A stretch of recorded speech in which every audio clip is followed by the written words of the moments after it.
Is the PowerPoint up? Yours or? Wait, you Yes. wanted me to do the PowerPoint? Yes, please. Okay, got it. Okay. All right, guys, we're live. We're live. Good. The screen will be up in just a second.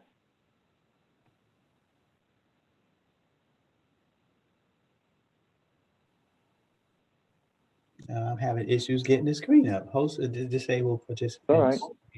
If anyone's watching on YouTube, the screen will be up in just a second, and I will say good evening to the entire internet for watching.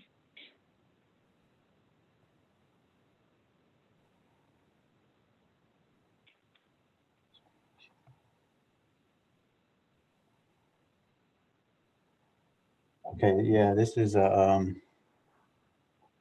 definitely have a situation. Hold up, let's see. Here, I can help. If it'll let me share my screen, I can go ahead and do that. It won't. So let me. Oh, Marissa's That's the what I thought. I host. wasn't No the owner of wonder. this. Marissa's the host. Here we go. There you go. Thank you. Fantastic. There we Go go. ahead and present that. All right, let's go ahead and set the present. There it is. Beautiful, beautiful.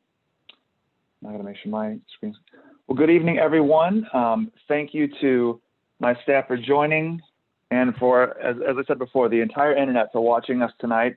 My name is Nathan Lombardo. I'm the Planning and Zoning Administrator for the City of South Fulton. On the call with me are Marissa Jackson and Dana Gray, who are planners and members of our city staff. And I believe our Deputy Director, Christina Cummings, is on as well. This is the first of 4 new public meetings we will have, or presentations, I'll say, concerning our zoning rewrite project.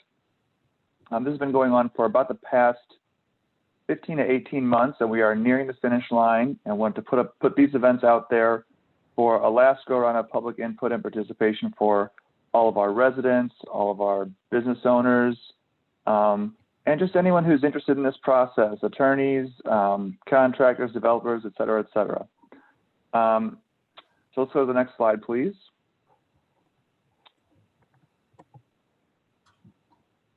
So for tonight, the way we will gather public input is through commenting in the YouTube chat below, and they will be read, or you can email us live at the planning email address at the bottom of the screen. Those are being manned by members of staff, and so we'll be able to read those. I'll pause after every slide, more or less, to see if we have any comments that have been posted or sent in. Any of those that we can comment on right now, we will do so. Any questions we can answer right now, we will do so. If anything is posted that needs a follow-up to the initiator of that comment, we'll make a point to write that down and reach out to you in the next day or two. We should have some time to do that. And all the comments all the comments that are not duplicates or that are relevant to this process will be forwarded to our consultants to help us out here. I will make a special note that it's very, I want to say easy or common that questions and comments that posted are more relevant to a comprehensive planning process. And we will be doing that over the next year and a half as a new project for us. So we'll take note of those, but try and keep your comments and questions relevant to the zoning questions if possible. And if not, it's okay, because we'll take all that information down. We'll go to the next slide, please.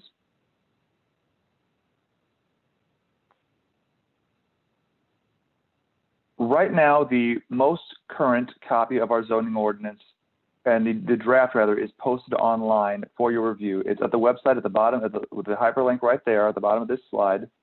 The document is a little over 300 pages long, but it encompasses all of our new zoning code in one document. So we encourage you to look at that and to review it, scan through it for any changes you are looking to see or any sections that are particularly interesting to you. We will be going over some of those sections tonight in detail, but tonight's presentation is not going to be going line by line through 300 pages of zoning, and I think you are probably as thankful for that as the public watching this as I am to not have to talk through 300 pages. We also posted a brand new survey for you to participate in online. If you've taken the old survey, we encourage you to go back to the website and take the new survey. If you haven't taken the old survey, please go and take the new one for us, because that data is going to be gathered up directly by our consultants and consolidated. And again, like your questions and comments tonight, any relevant points and non-duplicate questions will be incorporated into the zoning ordinance. We can go to the next slide, please. Again, we want everybody here to participate. We're not doing this just as something to do. This is a very serious endeavor by us. We are very vested in the outcome and want it to go well. We value everyone's opinion, and we want you to be a part of this process. The email address on your screen here is a direct line to our consultants. So if you have any other questions or comments that you want to send right to them for incorporation into the zoning ordinance, please do so. Other things will come right to us. We can go to the next slide now.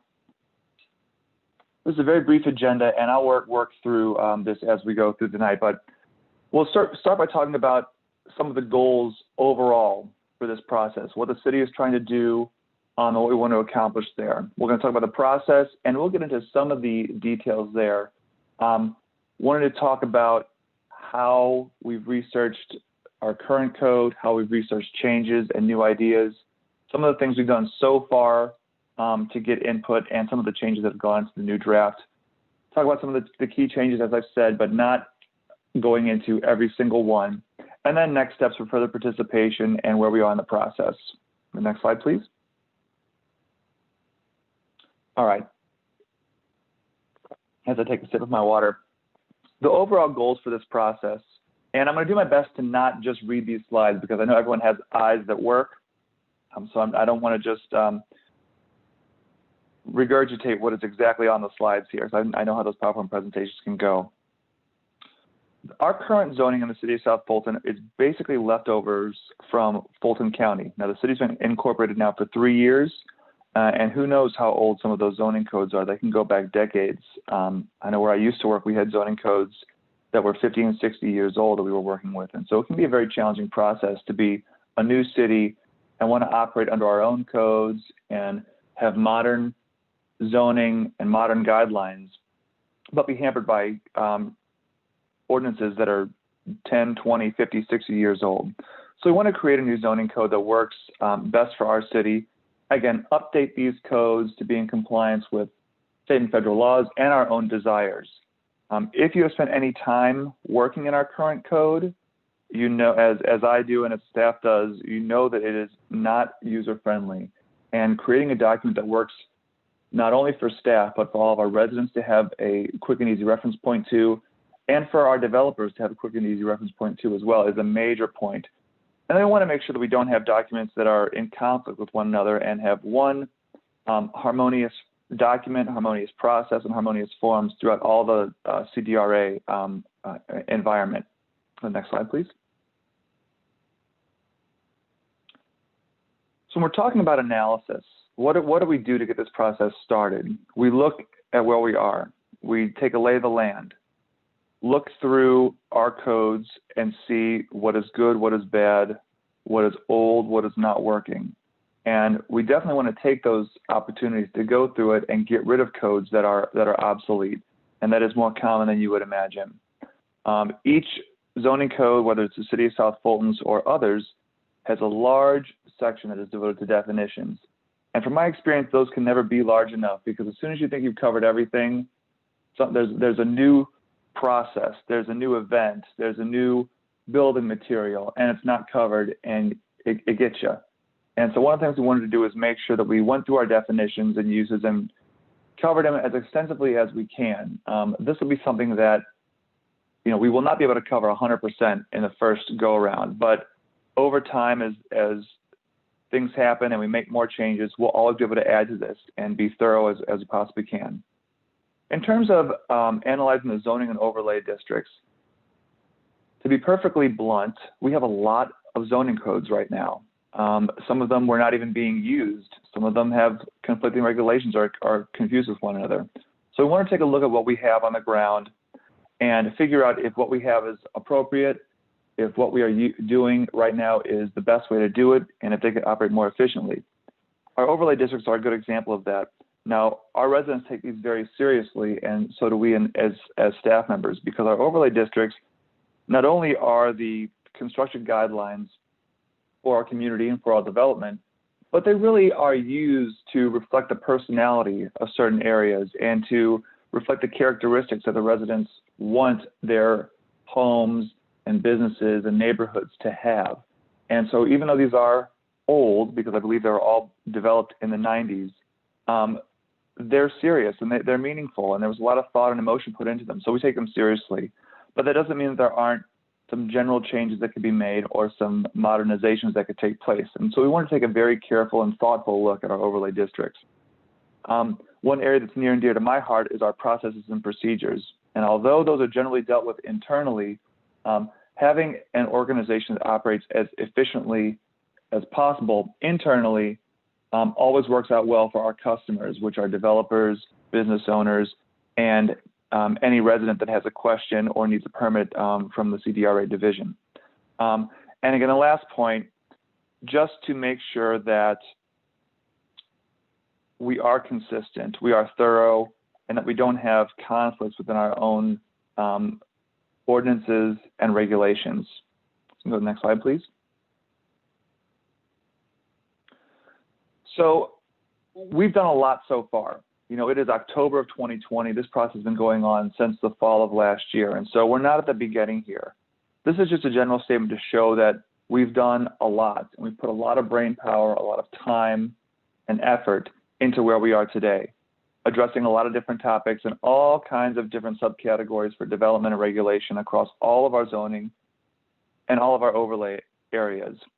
The biggest thing you'll see in our new zoning code, if you would compare to the old one, is a major reorganization and reformatting. We now have tables of contents. Sections have been renumbered. We have reduced the amount of sections and amount of zoning areas. And the purpose of this was to, as it says on the slide, reformat, but to increase user friendliness and the efficiency of the document. We've lost probably 100 pages of text, which is a really good thing, because we haven't deleted any content. We haven't deleted any bad regulation. We've reorganized and made it more efficient. Go to the next slide, please. Again, here, this is a lot, and you know, when I made this presentation, I recognized that there was a lot of text on this slide, and so I'm not going to read all this out loud to you.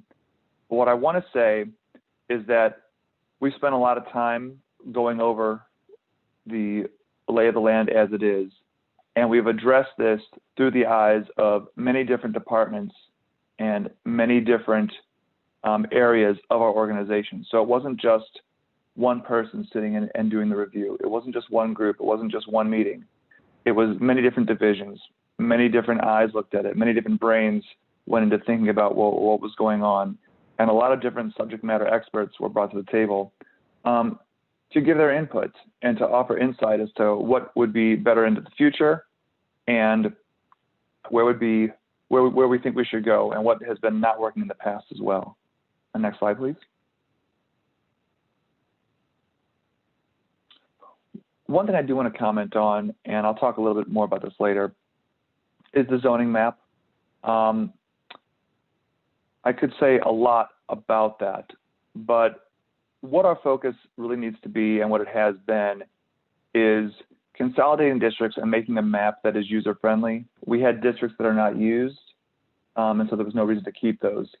We had districts that were conflicting with one another, and we have no reason to keep those, and so those have been removed. And so we want to have, you know, and this is a long-term goal, but you want to have a zoning map that is not in conflict with itself and is easy for people to use, just like any of these other documents. The goal here is not to have documents that require advanced degrees to interpret and processes where you have to have a PhD to weed your way through to the end point, right?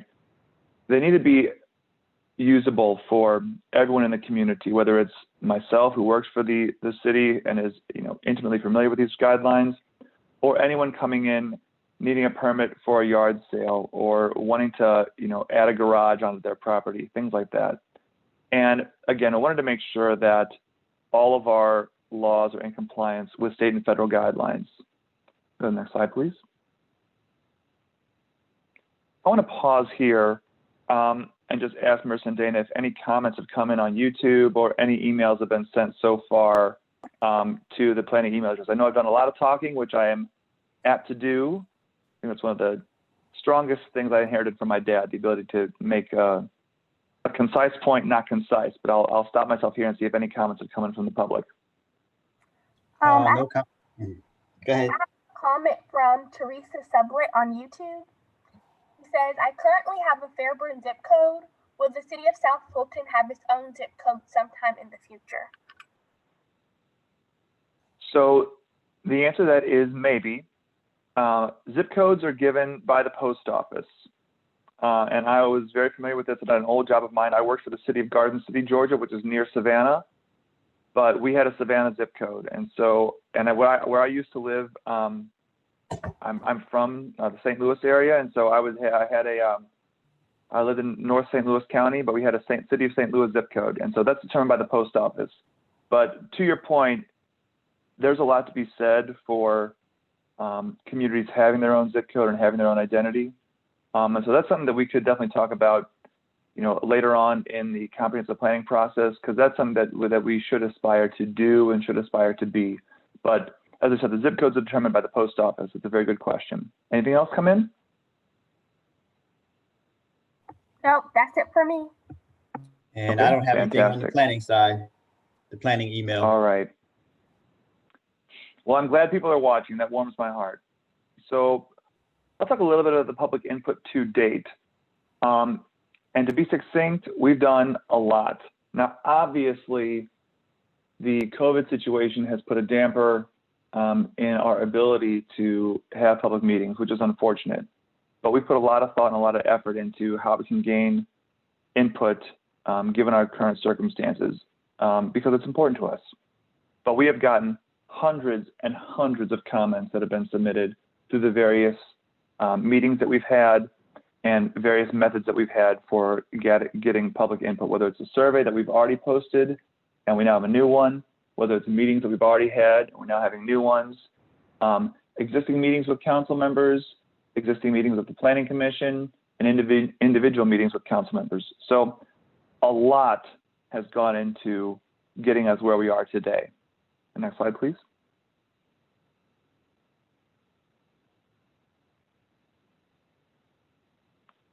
And again, this is just an overhaul. And I'm going to read this out loud because I want to reinforce this. 2 Planning Commission meetings, 4 workshops, 9 town halls, over 10 community meetings. We've had council meetings, council workshops, and we're doing more public meetings today, Wednesday, and then next week on Monday and Wednesday as well. Next slide, please. I wanted to show this slide because it's important that our citizens know that public input is not something that we just do one time and we're done. And it's not just done with one process and then we just don't worry about it. We do this all the time for many different things. We're doing it right now for our zoning rewrite. And I hope that my voice is soothing and comforting to everyone, because you're going to be hearing it a lot over the next 18 months as we start a comprehensive planning process. That's going to require a tremendous amount of public input and a tremendous amount of public participation. And we hope that when that starts, we'll get a lot of enthusiasm for it. Public Works has been working on a transportation plan for some time with the Atlanta Regional Commission. That's with the council now. Parks and Recreation have been doing their planning. People interact with code enforcement all the time in terms of community improvement and process improvement. And we have an economic development plan that is currently with the council right now. So our planning efforts and our improvement efforts are ongoing, and we're always looking for public input and help in our creation of better policies and procedures. Go to the next slide, please. I hit on this a little bit earlier, talking about how we create a draft and how we've reorganized our zoning. And I want to speak specifically to the reduced number of articles here. Going from 34 to 10, it's very significant. Not only does this improve user friendliness for staff, which is important because we're the ones working with the document every day. We're interpreting it for our customers, and our customers are developers, they're business owners, and they're members of the community like anyone listening tonight. But reducing this, it also allows for a more concise document. And as I said before, each section now has a table of contents for itself. So there's no, if you use our current zoning, you have to pull up a big PDF and search for a word. And that word, depending on how specific it is, could be in a document 100 times. So now it's very easy and logical to go where you need to go in our zoning document and to find what you're looking for. Because I said there are a table of contents for each one of these sections. The next slide, please. All right, let's pause right there since we got to the draft. Is there any new comments or questions that have come in on YouTube or the chat box? Or the email address, rather. No, nothing on the email. Yes, I have another one. Okay. Susan says, will the zoning rewrite include limiting building of warehouses so near to residential? Marissa, you cut out. If you could please read that again for me, I'll try to answer it. I'm sorry. It's okay. Says, will the zoning rewrite include limiting buildings of warehouses? Marissa, it's even worse this time.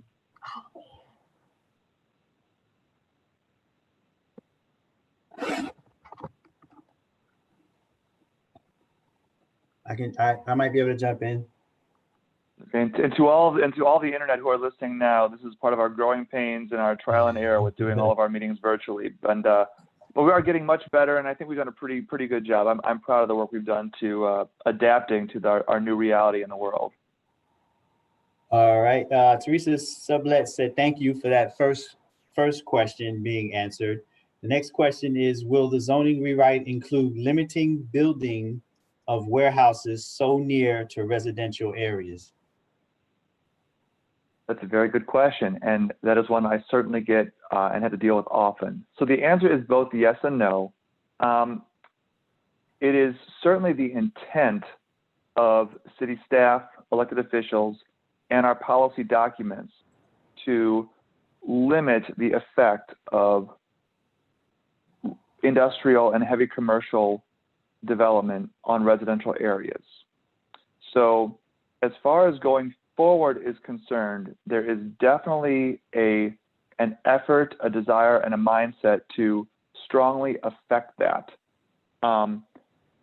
As to what has happened in the past, that is challenging to deal with because in a lot of ways, because South Fulton is a new city and was left as unincorporated Fulton County for a long time, a lot of the guidelines and development patterns that have been put into place were not done with the amount of thought and frankly care that was needed. And I say that because I want to make sure that you understand I'm speaking as Nathan. I can only speak as myself on some of these things. And so sometimes I might wander in to give my own opinion, but here we are. And a lot of times, us as staff and us as policymakers for the city are left dealing with the effects of decisions made decades ago. And that is unfortunate, but it is what it is. But you have our assurance that we are doing as much as we can to allow all of the necessary and needed economic opportunities in the city to coexist the way that they should. I want to also speak to development that occurs outside of the city, because I know that we have a very unusual city limits and city boundary lines. And because of that, there could be residential areas against industrial or heavy commercial uses that are in other cities. Now, obviously, the city of South Fulton cannot necessarily affect what other cities choose to do. But we have made a point in these guidelines, and there's a slide dedicated to this much later on, focusing on buffer areas and setbacks between residential and industrial areas and residential areas that are next to industrial uses in other cities. And so I think the overarching point I want to make is, and try to be succinct, yes, we care tremendously about the separation and livability of residential areas compared to industrial and heavy commercial areas. Yes, we are putting guidelines and processes into place to address that going forward. But at the same time, yes, we have to deal with situations that have been dealt to the city over the past 50, 60 years that we've only had 3 years to begin thinking about dealing with. And no, unfortunately, we don't have a lot to say or do with industrial and commercial development that happens in adjacent municipalities. So that's a really good and heartfelt question that we deal with every day, and I thank you for asking that. Is there any other questions right now? No. Okay. Connie Stevens said, I appreciate your response. Thank you very much. So moving on, some key recommendations, and this is just an overlay, obviously, what we'll talk about in more detail in the upcoming slides.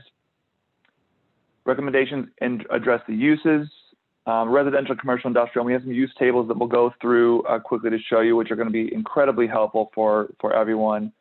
Our zoning districts themselves, the overlays, and then overall development standards for the city, because even though each district has standards, each overlay has development standards, there are some standards that are applicable to the entire city. Go to the next slide, please.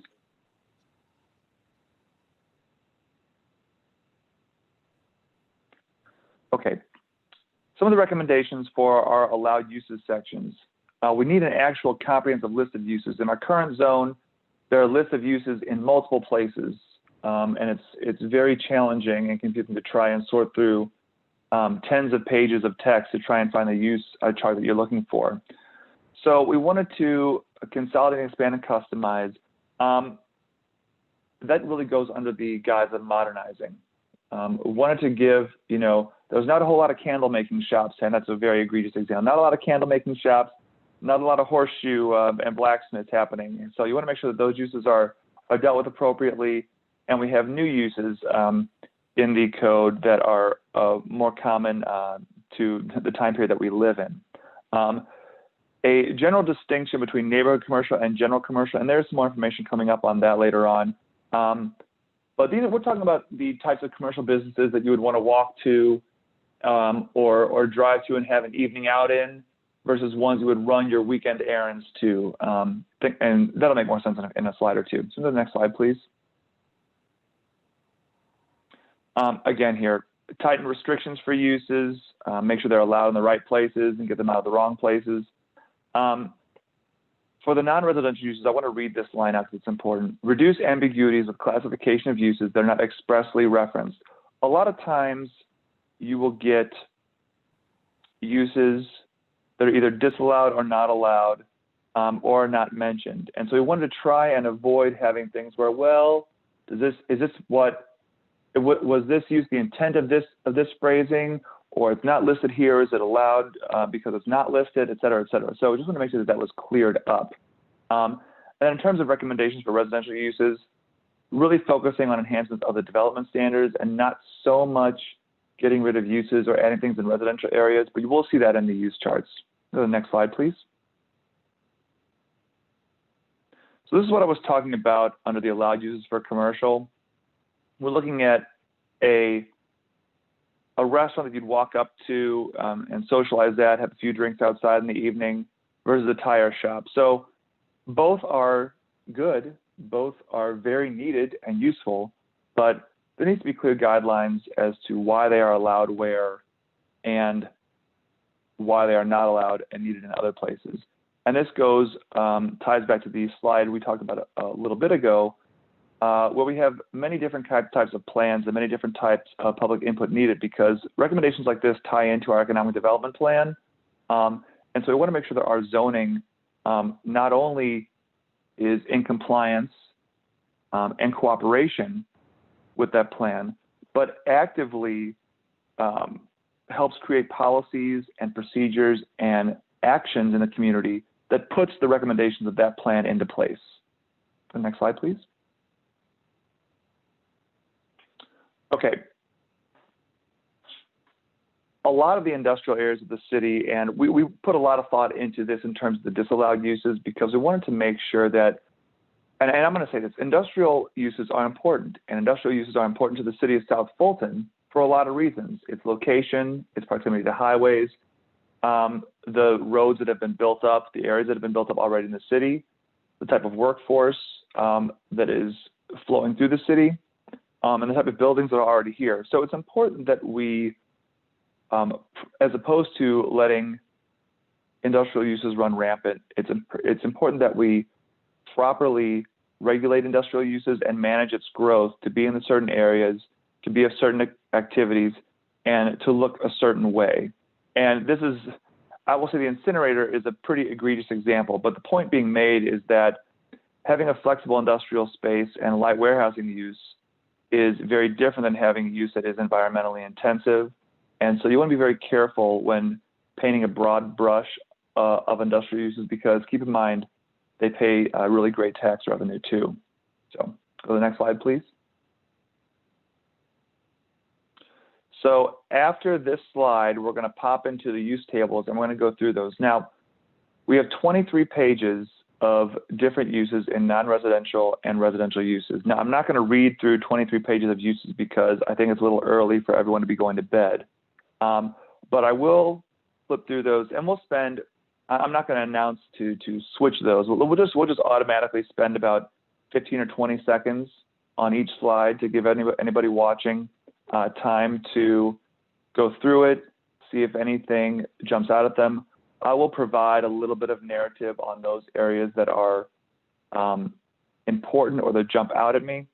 But the main point of this use table is to be a really simple guide for staff, for residences, for businesses, developers, et cetera, to use to know what can go where. I definitely envision a lot of people just printing out this section and keeping it on file so that they can check up on me and check up on the activity going on in the city.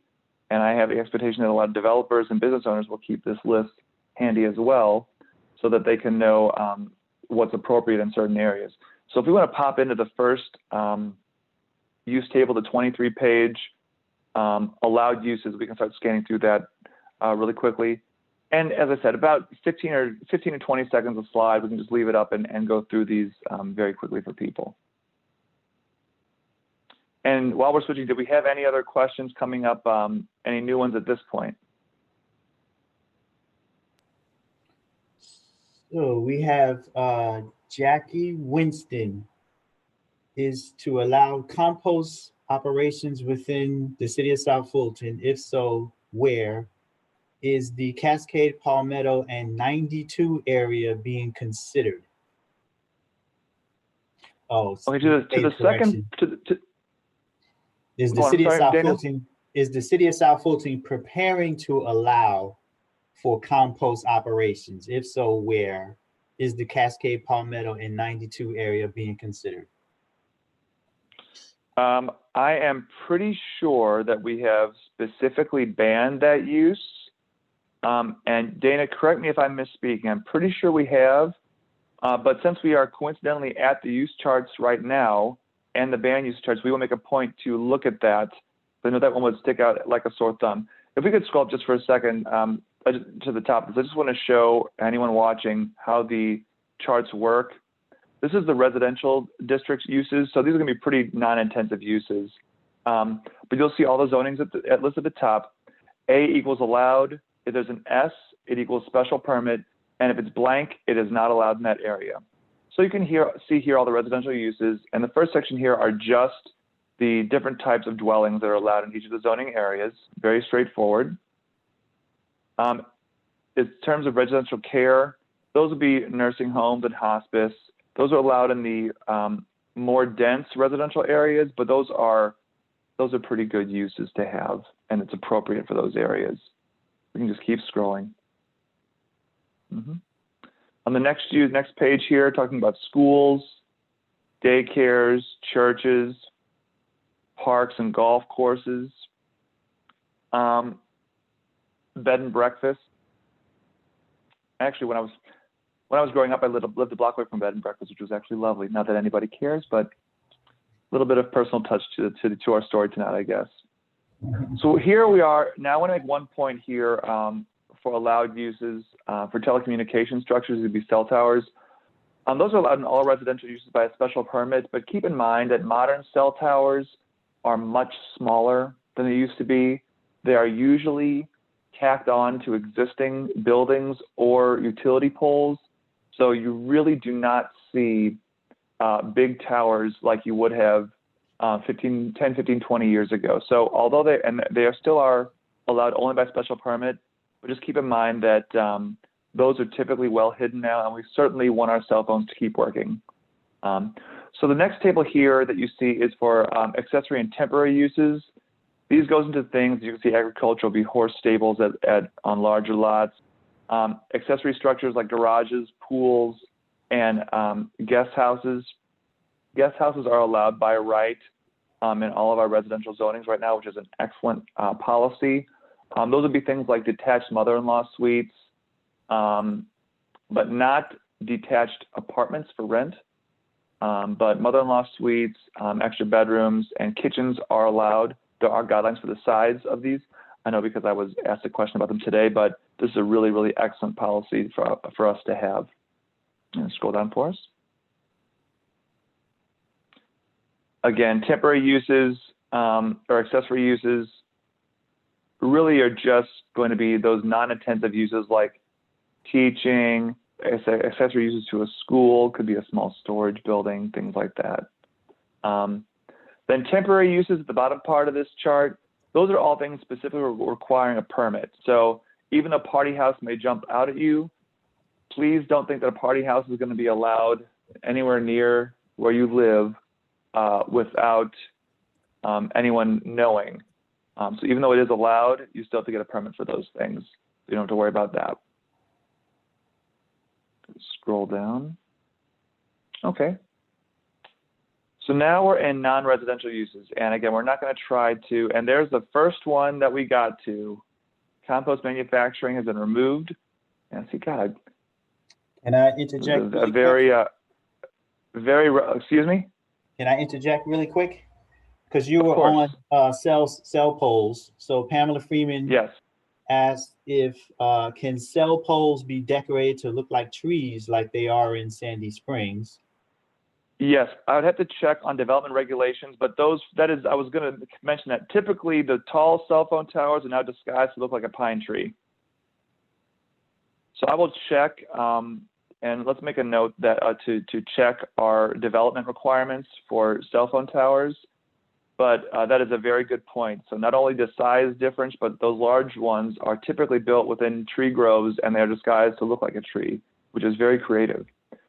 You can see here, I'm sorry, was there any other questions or comments that are relevant to where we're at right now? No. Okay. And here's the compost manufacturing you can see was struck from the list. So these are all different types of uses in our non-residential areas. C1 and C2 are commercial, AG is agriculture, OI is office industrial, mix is a mixed use. Our mixed use mandates a residential component with a commercial component, so you will never see a mixed use having standalone commercial buildings. They will always have a residential component with them. And M1 and M2 are our industrial areas. And I still need to check why M1 and M2 are industrial and not I1 and I2, but that's my own journey to be on. There has to be some kind of logic there. Again, not to go down all of these uses. India, let's slow down just a little bit, just in case people are watching us. Not to go down all of these uses in general, because there are, as you can see, hundreds of different uses. But the point here is that thought has been put into each one of these. And this chart was created through going through and analyzing each one of these. So every use here has been touched in some capacity, so that, and it's here for a specific reason. So don't think that this was just cut and pasted and left here to just be dealt with. And as you can see, as part of this chart, there's restrictions section. Chapter 3 of the zoning code deals with restrictions on specific developments. So a lot of these areas, even if they're allowed, have associated restrictions with them. And there's a whole chapter of our new zoning code dealing with just those such things. So let's just give each each page here about 15 seconds or so and just kind of scroll down, and anything that jumps out, I'll comment on. But I want to give a chance for anyone who's watching to just kind of see these. I have more questions. Yeah, if any comments come in, just feel free to ask me as soon as they come in. Okay. Jose Garcia asked, are permits available through us or what department? The answer is yes. If you go online to the city's website, all permits can be applied for online through Sagis, but depending on the permit, it can be approved by me, the voice behind the presentation. I was about to say voice behind the green curtain, but I don't know if everybody knows that movie anymore. Mr. Oz. Yeah, right. But a lot of permits come through me personally, but they are all issued through our permitting department. But as I said, all permits now are applied for online on the city's website through our Sagis program. You will have to register to apply for a permit, but that's a very quick registration online to make you a user of our software. And once you are online, you can apply for any permit that you need. Okay. Pamela Freeman, thanks you for that first answer about the cell polls, and asks how can she get this chart? So this chart is currently online in our, and let's pause right here. So if you scroll up just a little bit for me, Dana, please. That's just Marissa. One little click. There you go. See, all right. So Ms. Pam, the article is, the entire zoning code is online. So if you download that or just go to and open up the PDF on our website, it's a 300 and something page document. But you can see in Article 2, page 222, is this chart. So if you go to Article 2, scroll through Article 2, it's the end of Article 2. It's like the last 20 pages of Article 2 before you get to Article 3, obviously. But there is no text after this. So just go online and get our zoning code and scroll to the end of Article 2, page 222, and ones before this, and you will find this exact chart. And keep scrolling. Okay, Jackie Winston, does it mean that compost will never be allowed and there will be no trash or dumping site of any sort? So that's an interesting question. It does mean that composting would not be allowed. Certainly, if you want to have a compost in your backyard for your residential use, you can do that. We did that when I was growing up. We had our own compost area in our backyard. We made our own compost out of our yard clippings, right? So it should not be allowed on an industrial scale in the city. And what was the second part of that question, Dana? Will there be no trash or dumping sites of any sort? Well, there should not be official trash or dumping sites, but we know that we have some code enforcement issues that are dealt with. So if you see trash being dumped or trash on any side of the road or on a piece of property, please let our code enforcement staff know that. But we should not be having landfills or things like that as new businesses in the city of South Fulton. No, ma'am. Crystal Norwood, who is the voice behind presentation again? My name is Nathan Lombardo, and I am the wonderful Wizard of Oz. No, I am the Planning and Zoning Administrator for the city of South Fulton. I've been working for the city since the beginning of May. Jose Garcia. I'm in charge of all the planning and zoning for the city. I'm sorry, go on, Mr. Garcia. No, sorry. Jose Garcia and Pamela Freeman, thank you for the information you provided. I appreciate that. You're very welcome. And we can keep scrolling down here on this list. Just general retail and industrial. As we said, we wanted to make sure that we covered all the uses. I know this can be a little bit dry content, but I thought that showing this and showing that the city put thought and effort into this was important because we get a lot of questions about businesses, where they can go or what businesses are doing, what activities are going on, why things are allowed there. So I want to make sure we have the opportunity to see that we've put thought into this and that we have this taken care of as best that we can think to do so now. If you do have any questions or comments on specific uses, please send that note to us, and we can either answer it right now or once we do a little bit of research, get an answer back to you.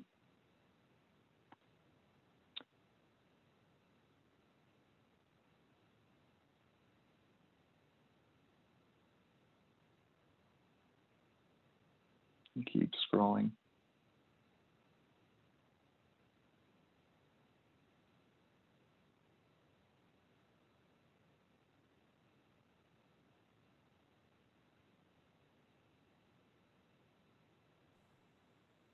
Jackie Winston and Crystal Norwood gave us a thank you as well.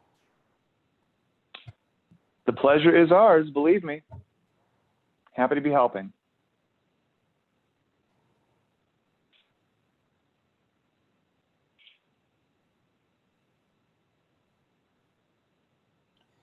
I have another question. Teresa Sublet, is there a planning committee that includes community members?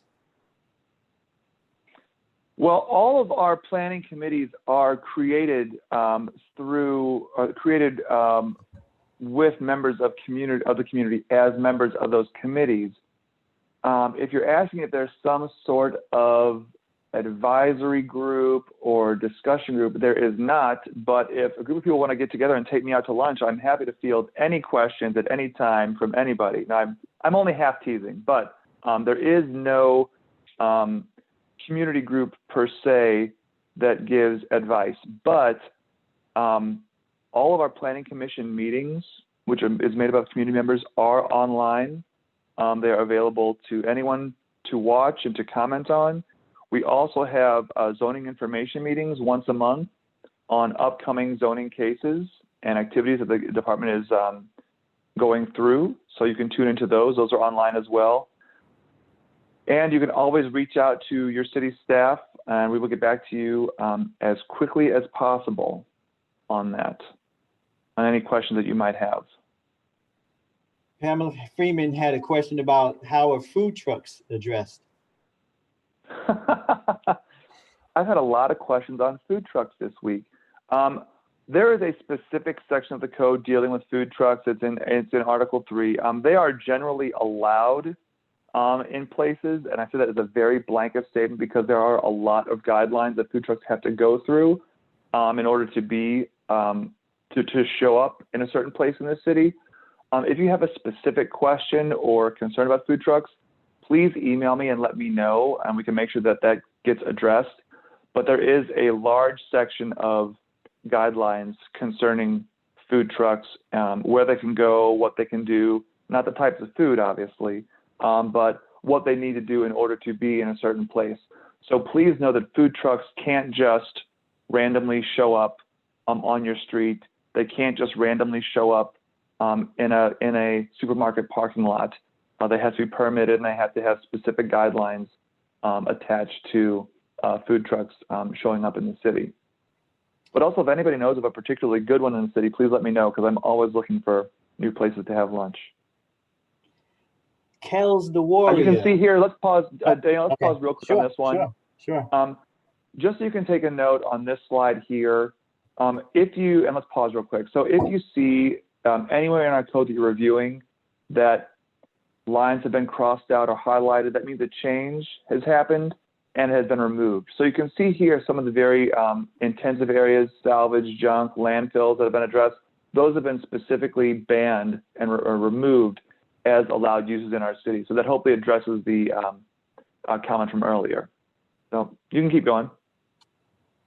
We have Kells the Warrior, Kelly King. Do you know when the gas station at the corner of Fulton Industrial and Campbellton will be completed? I think they're still going through the review process, if I recall correctly. Yes, and if you would email, go on, Dana. I think they had some challenges with the sewer lines, and I think they have since resolved that. So they probably should be moving kind of quick now. Yeah, and whoever made that comment, ma'am, if you want to submit a comment through our C-Click Fix, we could address that specifically and get back to you. And I know we don't keep 100% of the city's activity in our brains at 100% of the time, but we can address comments and questions like that on any current development through SeeClickFix, or if you have our direct email addresses, you can always send us a note as well. So now we're seeing accessory uses in non-residential districts. And then we have temporary use as well. And again, temporary use will require a specific permitting with the city.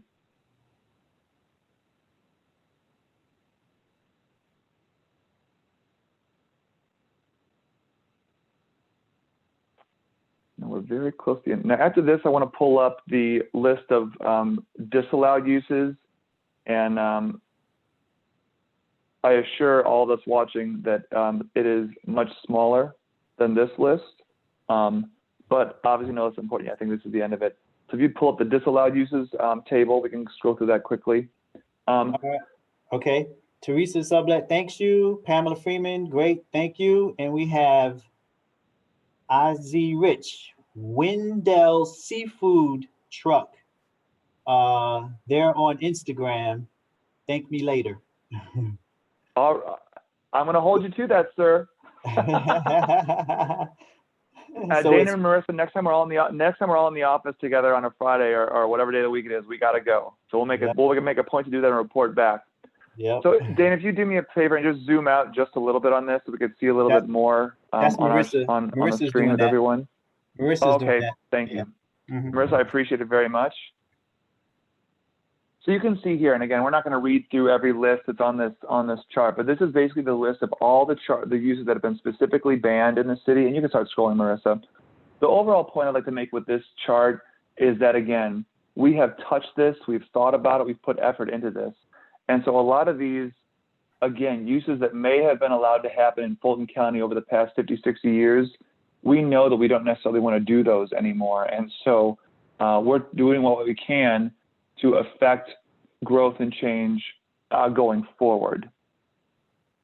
And so all these more intensive industrial and commercial uses have been removed as allowed uses. So even though some of these will be current, you can scroll to the next page, yeah. Even though some of them may very well be currently in the city, and for obvious reasons, we cannot ban existing businesses.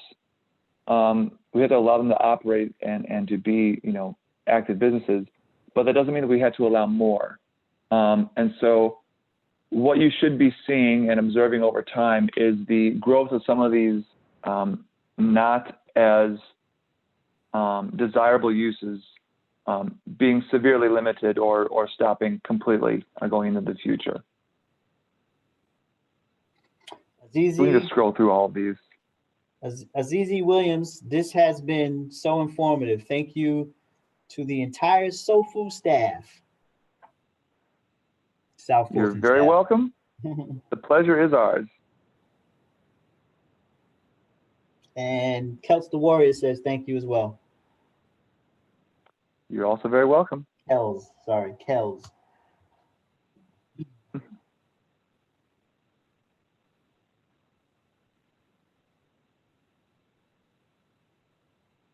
Yeah, most of these uses have to do with heavy industrial, manufacturing of chemicals, things that are generally more polluting. And that's a really good point to make now that I think about it.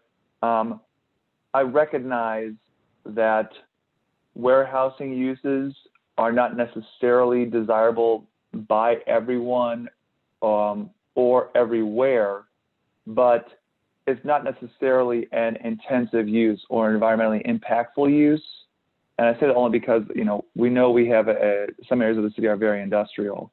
But a lot of these uses that we're specifically banning are ones that are harmful to the environment, harmful to the water, the air, things like that, the earth. So we're making a point to limit those and ban them so that we don't see those uses expanding or setting foot in the city, because I recognize there's a strong environmental consciousness in the community, and I think that's very important to maintain. Let's keep scrolling here. And Marissa, whenever we get to the end of these charts, we can go back to the regular PowerPoint. And I thank you for this. And I thank you to everyone watching for humoring us and putting up with a little bit more of a dry content going through these tables. But again, I think that they're important. And as we saw in the same section, if you want to see this table in our zoning, it's in section 3 at the end of section 3. So the use table is in section 2 at the end, and the banned uses are in section 3 at the end. So we can go back to our regular PowerPoint.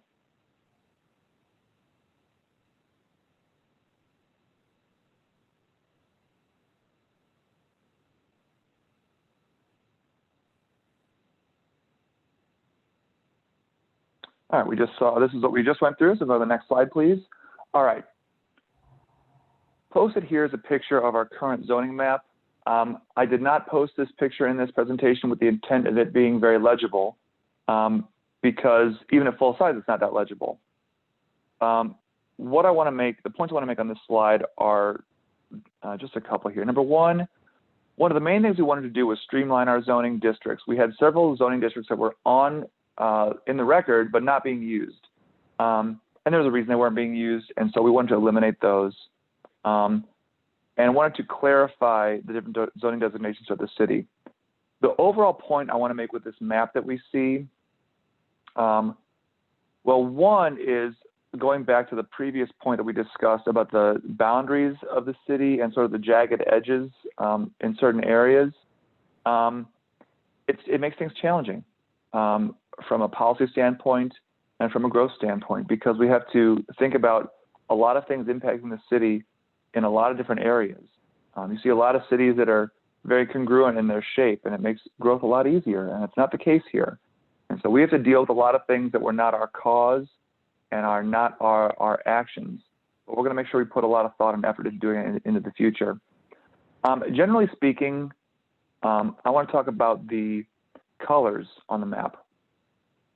One of the and we will create a new zoning map at the end of this process as well. The zoning designations will not change, but because some uses or some zoning areas are not there anymore, they don't need to be represented in any of the guides. One thing I want to point out is the general coloring here. What you typically would want to see in a zoning map is themes or gradients of colors in the same areas.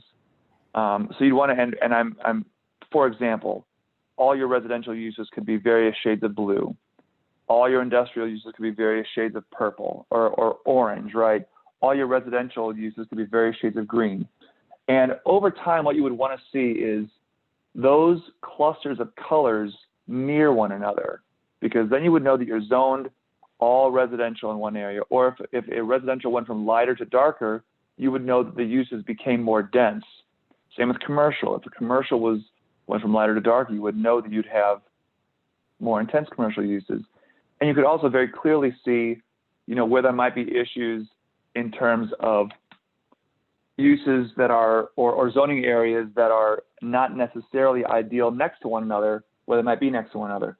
But on our current map, you see the top, we have some purple in the industrial, and then we have some blues in residential. We have residential being green, orange, brown, and blue. We have commercial being grays. And so there will be some reorganization, recoloring of the map to become also a more user-friendly document. And I want to state equivocally, the city is not going to be rezoned. The zoning designations for individual properties will not change, but along the theme of having user-friendly documents, the zoning map needs to also be the same way. And so we'll make sure to address that, remove any inconsistencies, and create a map that's clear to residents what we are looking at. Next slide, please. So the overlays, I'm not going to go into every detail of every overlay because we would be here for days. And I'm actually also really surprised I've been able to talk for an hour so far. What I want to generally say about the overlays is we went through the same process in those that we went through in the regular zoning districts, removing outdated guidelines, maintaining development patterns,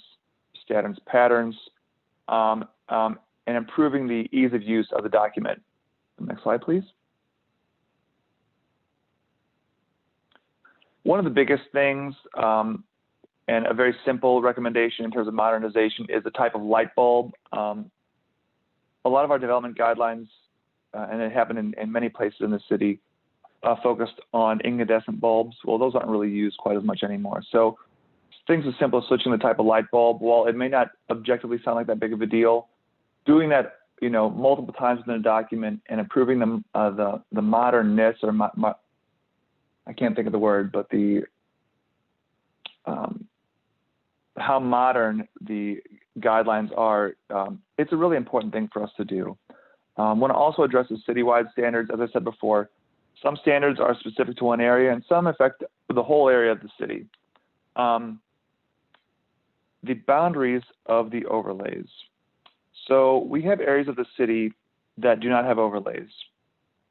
And we have areas of the city that could possibly use a new type of overlay. For example, building a town center or developing mixed-use nodes for the city could benefit from a new type of overlay that we don't currently have. And so one of the things that will be addressed in comprehensive planning is what to do with those areas and how to develop new guidelines for new growth patterns that we want to see in the city. Next slide, please. So these are just some of the things. I'm going to go ahead and read these because there are slides developed concerning each one of these things briefly, because I want to give some sort of hint to all the people watching as to what we've addressed in terms of development standards. And development standards means the way that buildings look, the way that areas look. That's what I want to say about that. But we've addressed lighting standards, exterior cladding, the reflectiveness of windows, buffers, setbacks, and signs. And you'll see in our new zoning that signs have their own section, which is really, really nice and really useful for us to use. So we can go to the next slide, please. So again, updating lightings to include LED lighting. One of the big things that we want to make sure that we regulate is the safety and brightness of lights. A lot of times you go places and they will be inordinately bright at night, and light pollution in residential areas is a real thing. And so we want to make sure that that is being addressed in growth going forward. Next slide, please.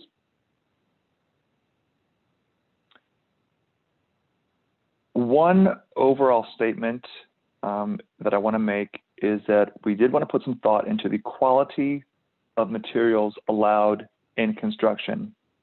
The biggest violator of this is vinyl siding, which used to be an incredibly popular material to use because it was modern for the time, and it still is inexpensive.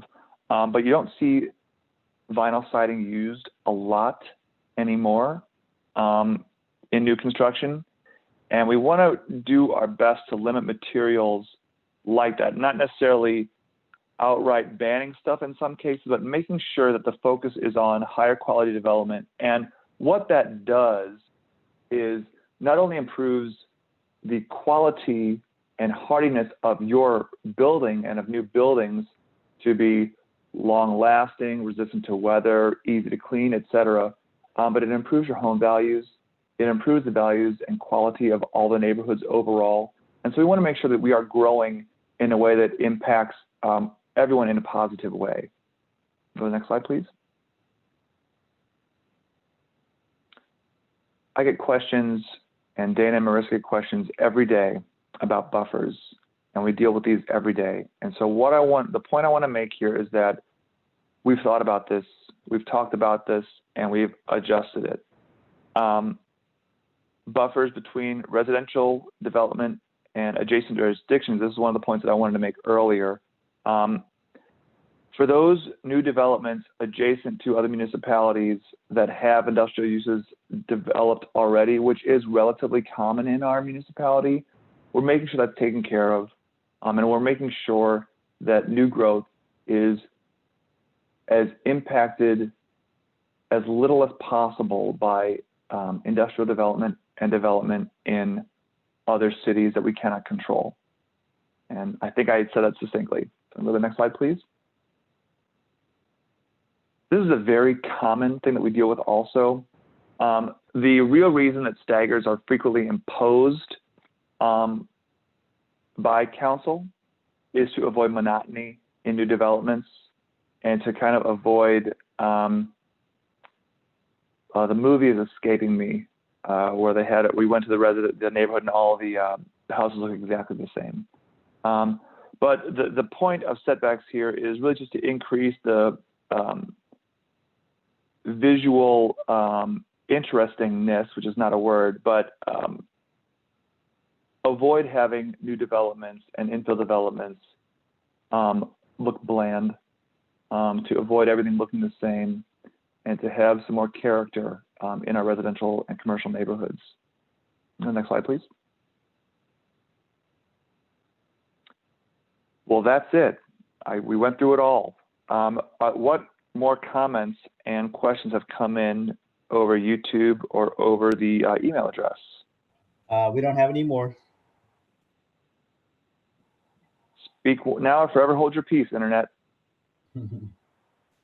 I'll ask one more time before we're finished. But so as I said, I'm going to be giving the same presentation for the most part on Wednesday, and then the same presentation Monday and Wednesday of next week. So if you like the content or like hearing my voice, you know where to find it. The survey was posted last week. It'll be posted until next Thursday morning. Next Thursday morning. So please get that's the first. So please go and take the survey. It's really good.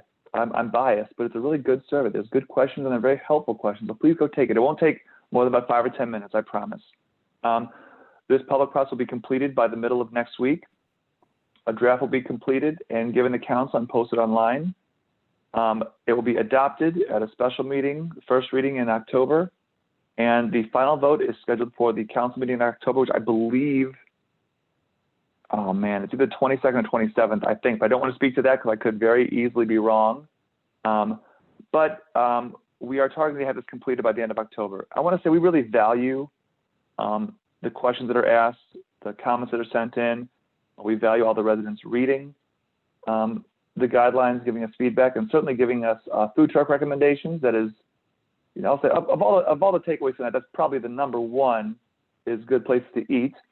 We'll certainly report back to that. I have to say that in jest, but I want to really thank you all for listening, for participating. Oh yes, please hit me with it. Yes, Tanya Stevens gave us 2 thumbs up. Pamela Freeman, will the lighting we have change or will we use new lighting? Good. So we cannot go in and forcibly change lighting that's already there. If something is too bright or is causing a problem, please let us know, and I can see if there might be some violation that's going on, or if we can make an adjustment with the property owner. I can't make any promises regarding things that are currently there, if they are allowed under our code and not a specific code enforcement violation, but I will certainly look into those things. But the goal of any zoning change and any comprehensive planning process is to impact growth and development going forward. So what I can say, again, is I can't necessarily promise that I can make any changes to things that are going on now, and I most likely cannot, but I can do the best that I can to make things change going forward. And that's the point of these kind of processes. Jackie Winston, I'm looking forward to having walking paths with parks and small businesses in our city with the city hall and offices. And then ... The Truman Show. Perhaps that's the movie you were thinking about. That is certainly it. And I thank you for paying that much attention, but that is definitely the movie I was thinking of. That's exactly. I was getting ready to text that in the chat for you, but Nathan, I just want to tell you, you did a phenomenal job with this. I appreciate that very much. And I think another thing, I think Edward Scissorhands did the same thing too. Now that I really think Edward Scissorhands too. Yep. I think it was Edward Scissorhands. So again, please send in any comments you want. You can go to the next. Oh, please hit me with them. Teresa Sublet, very informative meeting. I appreciate the development standards for new constructions. Thank you so much. Jose Garcia, speaking about the environment, can they build around the trees instead of chopping all of them down?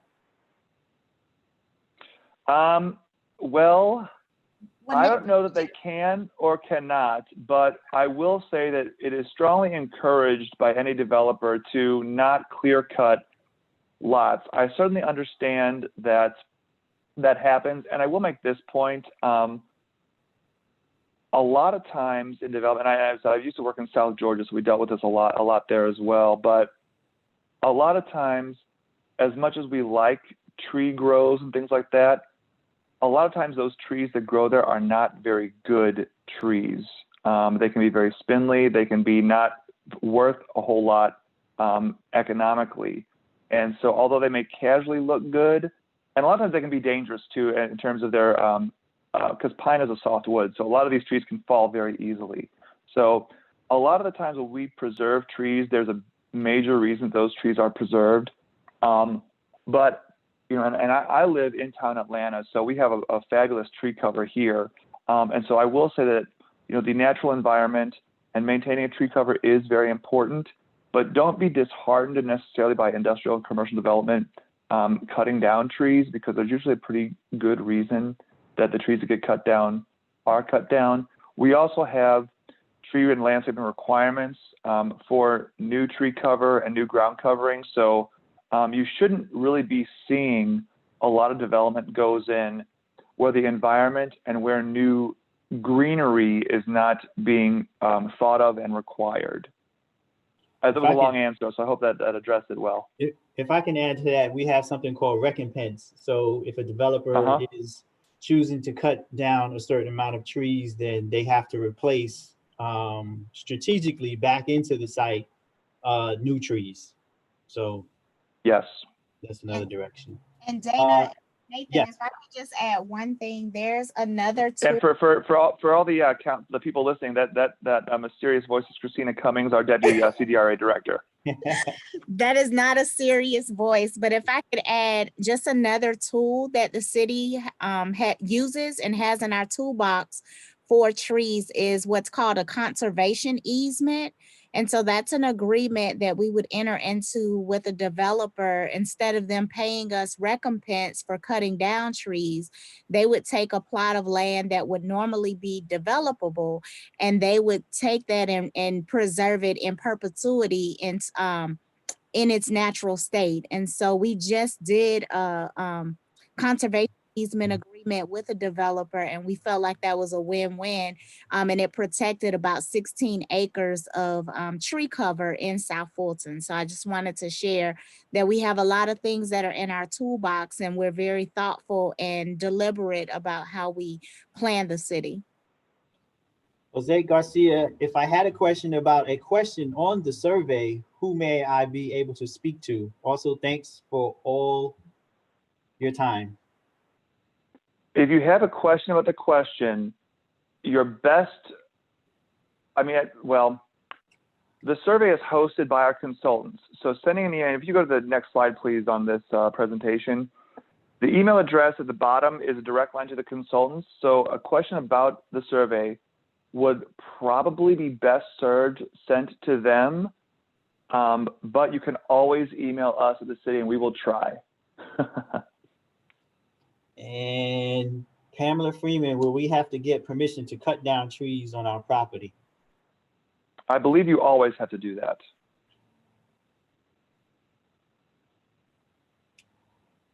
And that's it.